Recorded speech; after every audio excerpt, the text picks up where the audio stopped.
नमस्कार बच्चों, आप सभी का स्वागत है आपके अपने चैनल हिंदी बोध पर। आज हम इस वीडियो में पढ़ेंगे क्लास 10th के सिलेबस में शामिल व्याकरण का एक महत्वपूर्ण टॉपिक और टॉपिक है रचना के आधार पर वाक्य भेद। ये आपके एग्जाम में 4 अंक का पूछा जाता है। इस वीडियो में आप वाक्य किसे कहते हैं, कितने भेद होते हैं तथा हम कैसे पहचानेंगे कि ये वाक्य का कौन सा भेद है, ये समझाया जाएगा। साथ ही आपको मिलेंगे ऑब्जेक्टिव टाइप क्वेश्चंस और मैं एक लिंक भी आपसे शेयर करूंगी जिससे आप क्विज दे सकते हैं और आपको कितने अंक मिले ये आप तुरंत जान सकते हैं। तो चलिए शुरू करते हैं हमारा ये वीडियो। सबसे पहले हम जानते हैं रचना के आधार पर वाक्य भेद। इसमें सबसे पहले मैं आपको बताना चाहती हूँ कि भाषा की सबसे छोटी इकाई को वर्ण कहते हैं और वर्णों के सार्थक समूह को क्या कहते हैं, शब्द। और आगे हम जानेंगे शब्द से ही क्या बनता है, वाक्य। पर वाक्य कैसे शब्दों से बनता है, इसकी डेफिनेशन है शब्दों का वह सार्थक समूह जो किसी न किसी भाव को प्रकट करता है वह वाक्य कहलाता है। वर्णों का सार्थक समूह शब्द कहलाया, जैसे राजा, दयालु, ये शब्द हैं। पर वाक्य बना राजा दयालु है, ये एक मीनिंग प्रकट कर रहा है। मीनिंग हमें पता चलता है इस सेंटेंस का क्या है। तो ऐसे ही शब्दों का सार्थक समूह क्या कहलाता है, जो भाव प्रकट करता है वो वाक्य कहलाता है। अब हम जानते हैं रचना के आधार पर वाक्य के कितने भेद होते हैं। तो रचना के आधार पर वाक्य के 3 भेद होते हैं। पहला है सरल वाक्य, दूसरा संयुक्त वाक्य और तीसरा है मिश्रित वाक्य। अब हम जानेंगे सबसे पहले सरल वाक्य क्या है या सरल वाक्य हम कैसे पहचानेंगे। तो सरल वाक्य में मुख्य क्रिया एक होती है। सरल वाक्य में एक उद्देश्य और एक विधेय होता है। उद्देश्य किसे कहते हैं, वाक्य में जिसके बारे में बताया जाता है उसे उद्देश्य कहते हैं और जो बात बताई जाए वो विधेय कहलाती है और इसमें उपवाक्य नहीं होते। अब आप सरल वाक्य को कैसे पहचान सकते हैं, इसमें एक मुख्य क्रिया होती है। मुख्य क्रिया कितनी होगी, एक। दूसरी बात इसमें है, इसमें उपवाक्य भी नहीं होते हैं।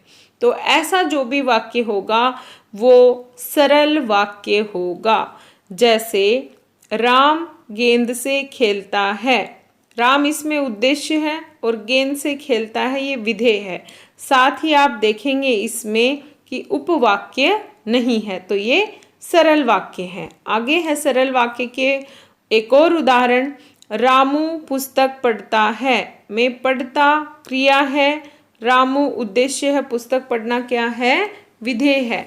तो ये आप समझ रहे हो कि सरल वाक्य की आप पहचान कैसे करोगे। आगे है और उदाहरण, यहाँ पर देखिए श्याम पढ़ाई करता है। तो इसमें श्याम के बारे में बताया गया कि वह पढ़ाई करता है, उपवाक्य यहाँ पर नहीं है। सूरज पूर्व से निकलता है, ये भी सरल वाक्य का उदाहरण है। अगला है प्रातः काल होते ही चिड़िया चहकने लगी, ये भी सरल वाक्य का उदाहरण है। अब देखिए शीला या गीता में से कोई एक नौकरी करेगी। अब आगे संयुक्त वाक्य में या अथवा योजक चिन्हों का प्रयोग होगा तब वो संयुक्त वाक्य बनेगा। तो यहाँ पर भी देखिए शीला और गीता के बीच में या का प्रयोग किया गया है, तो ऐसे या लगने से वो संयुक्त वाक्य नहीं बनता है, ऐसे हमें ध्यान देना है। तो यहाँ पर ये सरल वाक्य है, शीला या गीता में से कोई एक नौकरी करेगी। तो ये सरल वाक्य का उदाहरण है। अगला है वह खाना खाकर सो गया। अब देखिए इसमें खाकर और सो गया, यहाँ पर दो क्रिया का प्रयोग हुआ है, परंतु सो गया मुख्य क्रिया यह है। साधु आशीर्वाद देकर गायब हो गया, तो ऐसे ही मुख्य क्रिया एक होती है और उपवाक्य नहीं होते, वो सरल वाक्य का उदाहरण है। आगे हम बात करते हैं संयुक्त वाक्य की। संयुक्त वाक्य में दो या दो से अधिक स्वतंत्र वाक्य योजक चिन्हों से जुड़े होते हैं। कैसे?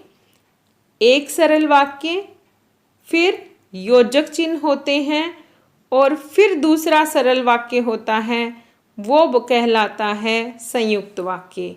उदाहरण आप देखिए, जोड़ने वाले शब्द क्या होते हैं? और, एवं, तथा, अथवा, इसलिए, फिर, भी, किंतु, परंतु, लेकिन, पर, अतः, तो, नहीं तो। ये योजक चिन्हों से दो सरल वाक्य जुड़े हुए होते हैं और वो कहलाता है संयुक्त वाक्य। संयुक्त शब्द का मीनिंग ही होता है जुड़ा हुआ होना। तो आप समझ लीजिए संयुक्त वाक्य की पहचान कैसे करेंगे। एक सरल वाक्य प्लस, यहाँ पर प्लस जो आया है वहाँ क्या होगा? योजक चिन्ह। योजक चिन्ह मतलब जोड़ने वाले शब्द, और जोड़ने वाले शब्द कौन कौन से होंगे? और, एवं, तथा, या, अथवा, इसलिए, क्योंकि, किंतु, परंतु। तो ये जो होंगे ये क्या कहलाएंगे? योजक चिन्ह, और फिर एक और सरल वाक्य होगा। तो ऐसे जो भी वाक्य बना हुआ होगा वो कहलाएगा संयुक्त वाक्य। अब हम देखते हैं उदाहरण। वह बाजार गया और उसने सामान खरीदा। अब देखिए वह बाजार गया एक सरल वाक्य, उसने सामान खरीदा ये भी एक वाक्य, और किससे जुड़ा हुआ है? और योजक चिन्ह से। दोनों जो सरल वाक्य जुड़े हुए हैं या दोनों जो वाक्य हैं उनका अपना अपना मीनिंग है। वह बाजार गया, उसने सामान खरीदा, ये दोनों अलग अलग वाक्य हैं और योजक चिन्ह से हैं जुड़े हुए और से। अब अगला है मजदूर मेहनत करता है परंतु उसे लाभ नहीं मिलता। ये किससे जुड़ा हुआ है? परंतु से। और आप दोनों तरफ देखिए, मजदूर मेहनत करता है इसका एक पूरा मीनिंग निकलता है, उसे लाभ नहीं मिलता इसका भी। अगला है बादल घिरे तथा अंधेरा छा गया। ये तथा योजक चिन्ह से जुड़ा हुआ है। बादल घिरे और अंधेरा छा गया दोनों सरल वाक्य हैं। मैंने उसकी बहुत प्रतीक्षा की किंतु वह नहीं आया। सूर्योदय हुआ और कुहासा जाता रहा। तो आप और, परंतु, तथा, किंतु, और इन योजक चिन्हों से ये वाक्य जुड़े हुए हैं और ऐसे जो भी वाक्य होंगे वो क्या कहलाएंगे? संयुक्त वाक्य। तो मैं उम्मीद करती हूँ आपको समझ में आया होगा कि संयुक्त वाक्य की पहचान हमें कैसे करनी है। अब हम बात करते हैं मिश्र या मिश्रित वाक्य की। मिश्रित वाक्य में क्या है? एक से अधिक उपवाक्य होते हैं और अगली पहचान क्या है इसमें? प्रधान उपवाक्य प्लस आश्रित उपवाक्य, ये कहलाता है मिश्रित वाक्य। देखिए उपवाक्य के दो भेद होते हैं, प्रधान उपवाक्य और आश्रित उपवाक्य। और प्रधान उपवाक्य और आश्रित उपवाक्य जहाँ होते हैं वो कहलाते हैं मिश्रित वाक्य। और ये जुड़े होते हैं कौन से शब्द से? कि, जो, वह, जितना, उतना, जैसे, वैसे, जब तक, जहाँ, वहाँ, अगर, यदि आदि। इन शब्दों से जो भी प्रधान उपवाक्य और आश्रित उपवाक्य जुड़े हुए होते हैं वो कहलाते हैं मिश्रित वाक्य। कैसे, इसका उदाहरण हम देखते हैं। उदाहरण है, जैसे ही सूर्योदय हुआ वैसे ही कुहासा जाता रहा। अब इसमें पहले तो जैसे वैसे शब्दों का प्रयोग हुआ है और जैसे ही सूर्योदय हुआ ये प्रधान उपवाक्य है।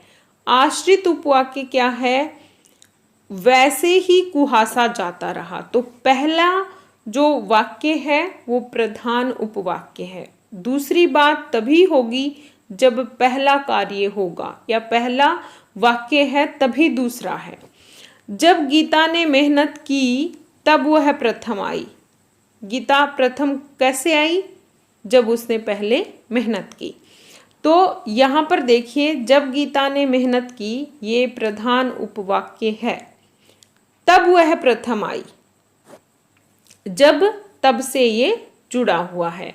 जो छात्र परिश्रम करते हैं वे ही सफल होते हैं।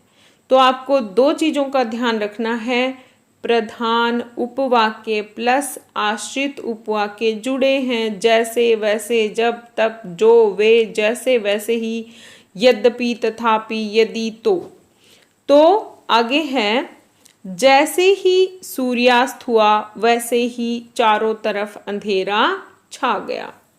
यद्यपि वह दुबला पतला है तथापि वह ताकतवर है।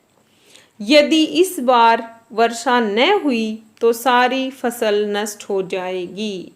यहाँ पर आपने देखा कि जो भी योजक चिन्ह हैं उनसे प्रधान उपवाक्य और आश्रित उपवाक्य जुड़े हैं। आश्रित उपवाक्य उसे कहते हैं जो पहले वाले वाक्य पर निर्भर हो। तो उम्मीद करती हूँ आपको मिश्रित वाक्य समझ में आया होगा। तो अभी तक हमने पढ़ा वाक्य के भेद, रचना के आधार पर, सरल, संयुक्त, मिश्रित, और उसमें सरल वाक्य की पहचान कैसे करेंगे, संयुक्त की कैसे करेंगे, मिश्रित की कैसे करेंगे। अब हम जानते हैं उपवाक्य क्या होता है। आपकी परीक्षा में प्रश्न आता है, वाक्य दिया गया होगा और पहचान करवाई जाएगी कि ये कौन सा वाक्य है। साथ ही आपसे एक और प्रश्न पूछा जाता है, वो है उपवाक्य से संबंधित, और वो कैसे पूछा जाएगा वो हम जानते हैं। अब है उपवाक्य किसे कहते हैं। ऐसा पद समूह जिसका अपना अर्थ हो, जो एक वाक्य का भाग हो। देखिए, वाक्य नहीं है, वाक्य का भाग है, वो क्या कहलाता है, उपवाक्य। तथा जिन क्रिया युक्त पदों से आंशिक भाव व्यक्त होता है उसे उपवाक्य कहते हैं। ऐसा पद समूह जिसका अपना अर्थ हो, जो एक वाक्य का भाग हो, अथवा दूसरी डेफिनेशन है, जिन क्रिया युक्त पदों से आंशिक भाव व्यक्त होता है वो भी उपवाक्य कहलाता है। अब हम जानते हैं उपवाक्य के कितने भेद होते हैं। तो उपवाक्य के दो भेद होते हैं, प्रधान उपवाक्य और आश्रित उपवाक्य। ये हमने मिश्रित वाक्य में इन शब्दों का बार बार प्रयोग किया है, प्रधान उपवाक्य, आश्रित उपवाक्य। तो ये किसके भेद हैं, ये उपवाक्य के भेद हैं। तो यहाँ पर सबसे पहले हम जानेंगे प्रधान उपवाक्य क्या है। जो उपवाक्य पूरे वाक्य से अलग भी जाए तथा जिसका अर्थ किसी दूसरे पर आश्रित न हो उसे प्रधान उपवाक्य कहते हैं। इसमें प्रधान उपवाक्य क्या है, वाक्य में वो अकेला ही अपना अर्थ प्रकट कर सकता है। अपना अर्थ प्रकट करने के लिए वो किसी दूसरे पर डिपेंड नहीं करता। तो ये कहलाता है प्रधान उपवाक्य। अब है आश्रित उपवाक्य। अब देखिए, ये जो कार्टून आप देख रहे हो, ये बोर्ड को देखने के लिए किसका प्रयोग कर रहा है, अपनी चश्मा का प्रयोग कर रहा है। ऐसे ही आश्रित उपवाक्य जो होता है वो प्रधान उपवाक्य के बिना अर्थ नहीं दे सकता है। कार्टून चश्मा से ही देख पा रहा है बोर्ड को। तो ऐसे ही आश्रित उपवाक्य किस पे डिपेंड करता है? प्रधान उपवाक्य पर। उसके बिना वो अर्थ नहीं दे सकता। यह स्वतंत्र लिखा भी नहीं जा सकता। जैसे यदि सोहन आ जाए तो मैं उसके साथ चलूं। अब यहाँ पर आप देखेंगे यदि सोहन आ जाए, ये क्या है? आश्रित। मैं उसके साथ चलूं, ये प्रधान वाक्य है। तो यहाँ पर आप समझ पा रहे हैं कि आश्रित उपवाक्य क्या है। आगे हम बात करते हैं आश्रित उपवाक्य की पहचान कैसे होती है। अब ये कि, जिससे कि, ताकि, जो ही, जितना, जो, क्योंकि, चूंकि, यद्यपि, यदि, जब तक, जब, जहाँ, जहाँ तक, जिधर, चाहे, मानो आदि शब्दों से इनकी शुरुआत होती है। आपको मैंने बताया आश्रित उपवाक्य एक तो वो बिना प्रधान वाक्य के अपना अर्थ नहीं प्रकट कर सकता। दूसरा, इनकी जो शुरुआत होती है वो किन किन से होती है? कि, जिससे कि, ताकि, जो ही, जितना, जो। तो आप ये समझ लेना कि ऐसे जिसकी शुरुआत हो रही है वो आश्रित उपवाक्य है। आगे हम जानते हैं आश्रित उपवाक्य के कितने भेद होते हैं। देखो ये वेरी इंपॉर्टेंट है क्योंकि इसी से संबंधित एक प्रश्न भी आपसे पूछा जाता है।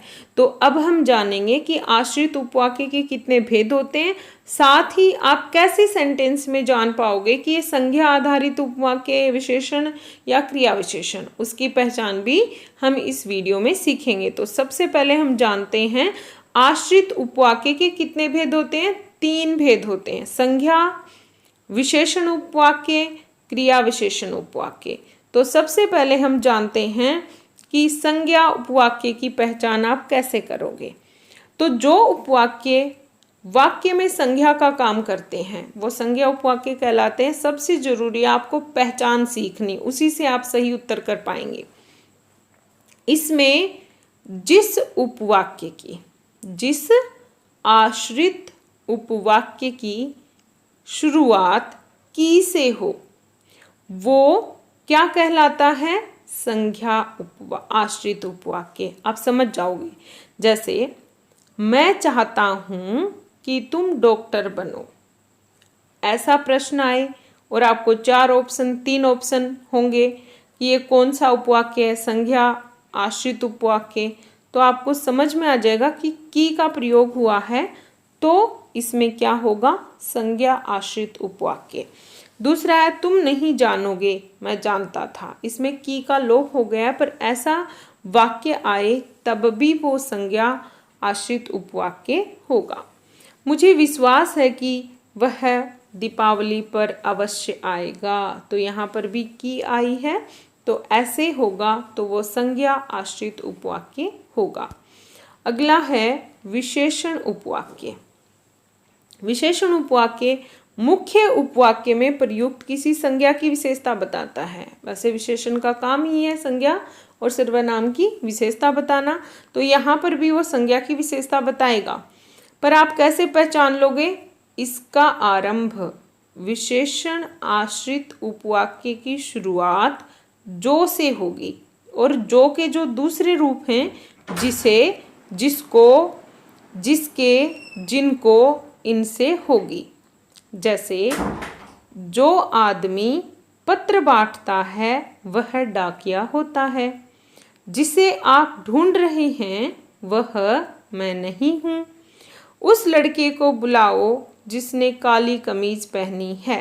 तो यहाँ पर विशेषण आश्रित उपवाक्य होगा।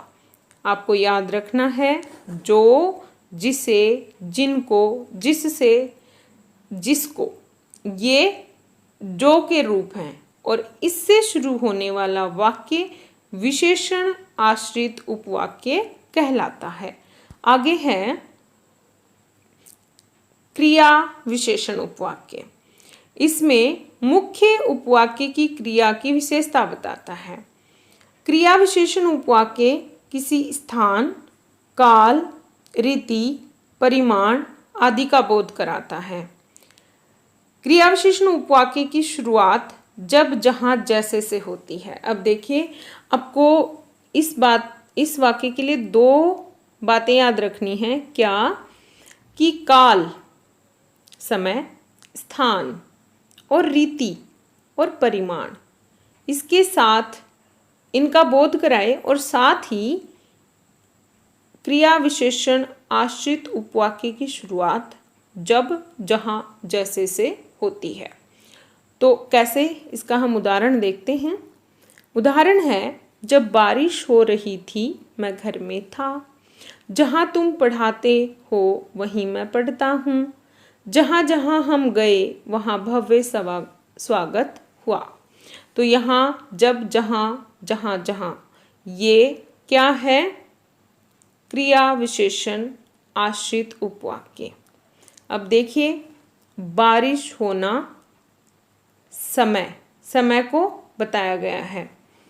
जहाँ तुम पढ़ाते हो, यहाँ स्थान, काल, स्थान, और तीसरे में भी स्थान का है। जहाँ जहाँ हम गए वहाँ भव्य स्वागत हुआ। तो जहाँ काल, स्थान, रीति और परिमाण का बोध हो, उसके साथ ही वाक्य की शुरुआत जब जहाँ जहाँ से हो वहाँ पर क्या होता है? क्रिया विशेषण आश्रित उपवाक्य। अब हम बात करते हैं प्रश्न अभ्यास की। पहला प्रश्न है, रचना के आधार पर वाक्य के कितने भेद होते हैं? तो हमारा उत्तर क्या होगा? उत्तर 3। रचना के आधार पर वाक्य के 3 भेद होते हैं। अगला प्रश्न है, आश्रित उपवाक्य के कितने भेद होते हैं? तो ये हमने पढ़ा, आश्रित उपवाक्य के 3 भेद होते हैं। उपवाक्य के 2 भेद होते हैं, प्रधान उपवाक्य और आश्रित उपवाक्य, और आश्रित उपवाक्य के 3 भेद होते हैं। ये 2 मैंने गलती से लिखा है, इसका उत्तर क्या होगा? 3। अगला है, आगे बढ़िए और पुरस्कार प्राप्त कीजिए। रचना के आधार पर वाक्य के भेद हैं। तो यहाँ पर देखिए, आगे बढ़िए, पुरस्कार प्राप्त कीजिए, ये दोनों वाक्य किससे जुड़े हुए हैं? और से। और ऐसा होने पर कौन सा वाक्य होगा? हमने सीखा है संयुक्त वाक्य। अगला हमारा प्रश्न है, निम्नलिखित में से मिश्र वाक्य का उदाहरण है। तो मिश्र वाक्य में हमने सीखा कि उसकी शुरुआत होती है जैसे, तैसे, जब, तब, ये लगे हुए होंगे। एक प्रधान उपवाक्य होगा और दूसरा आश्रित उपवाक्य होगा। तो ऐसा इसमें कौन सा है? इसमें है, जब पिताजी ने रुपए दिए तब हम बाजार गए। तो इसका उत्तर होगा ग। अगला हमारा प्रश्न है, राम गेंद से खेलता है। वाक्य का भेद है। तो राम करता है इसमें और खेलता क्रिया है। तो ऐसा होने पर इसमें ना ही और अथवा एवं का प्रयोग हुआ है, ना ही इसमें उपवाक्य है। तो ये होगा सरल वाक्य। अगला हमारा प्रश्न है, 2 या 2 से अधिक सरल वाक्य जब और अथवा एवं से जुड़े हों, ऐसा कौन सा वाक्य है? तो क्या होगा? संयुक्त वाक्य। अगला हमारा प्रश्न है, जिस वाक्य में 1 से अधिक उपवाक्य हों। तो 1 से अधिक उपवाक्य किसमें होते हैं? प्रधान उपवाक्य, आश्रित उपवाक्य। तो कौन सा है? मिश्रित वाक्य होगा वो। अगला हमारा प्रश्न है, बादल घिरे तथा अंधेरा छा गया। इसमें सबसे पहली बात हमें दिख रही है योजक चिन्ह। योजक चिन्ह क्या है? तथा। तो ऐसा वाक्य कौन सा वाक्य होता है? संयुक्त वाक्य। अगला हमारा प्रश्न है, जो छात्र परिश्रम करते हैं वे ही सफल होते हैं। पहली बात ये जो से शुरू हो रहा है। दूसरा, इसमें एक प्रधान उपवाक्य और दूसरा आश्रित उपवाक्य। तो ऐसा कौन सा होगा? मिश्रित वाक्य। अगला हमारा प्रश्न है, जब तू छोटा था तब साइकिल खूब चलाता था। प्रस्तुत वाक्य का भेद है। तो सबसे पहले हमें दिखाई दे रहा है जब, तब, और ये जहाँ प्रयुक्त होते हैं वो कौन सा वाक्य होता है? मिश्रित वाक्य होता है। अगला है, जो वीर होते हैं वे रणभूमि में अपनी वीरता का प्रदर्शन करते हैं। रेखांकित उपवाक्य का भेद है। अब हमने सीखा था कि अगर की जुड़ा हुआ हो और तब वाक्य की शुरुआत हो तो वो संज्ञा आश्रित उपवाक्य होता है। और जब जो या जो का पूरा परिवार उससे वाक्य की शुरुआत हो तो वो क्या होता है? वो होता है विशेषण आश्रित उपवाक्य। तो इसका सही उत्तर क्या है? विशेषण आश्रित उपवाक्य। अगला प्रश्न है, मैं चाहता हूं कि तुम डॉक्टर बनो। इसमें आप बताइए, अभी हमने जिक्र किया की लगा हुआ है, तो की लगने पर कौन सा होता है? संज्ञा आश्रित उपवाक्य। आपकी वह पुस्तक कहाँ है जो आप कल लाए थे? इसमें भी किसका प्रयोग हुआ है? जो। तो यहाँ पर भी कौन सा है? विशेषण आश्रित उपवाक्य। अगला हमारा प्रश्न है, जब बारिश हो रही थी मैं घर में था। तो अब यहाँ पर देखिए, जब जहाँ इसका हमने पढ़ा था कि इनका प्रयोग हो और साथ में समय बताया जाए, स्थान बताया जाए, काल या स्थान, रीति, परिमाण। तो ऐसा होने पर कौन सा होगा? क्रिया विशेषण आश्रित उपवाक्य। ये था हमारा आज का वीडियो। उम्मीद करती हूँ आपको पसंद आएगा, आप नया सीखोगे और साथ ही आप अपनी एग्ज़ाम में 4 अंक पूरे लेकर आओगे। तो अगर आपको वीडियो पसंद आया है, लाइक ज़रूर करें। चैनल पर नए हैं तो सब्सक्राइब करें। Thank you.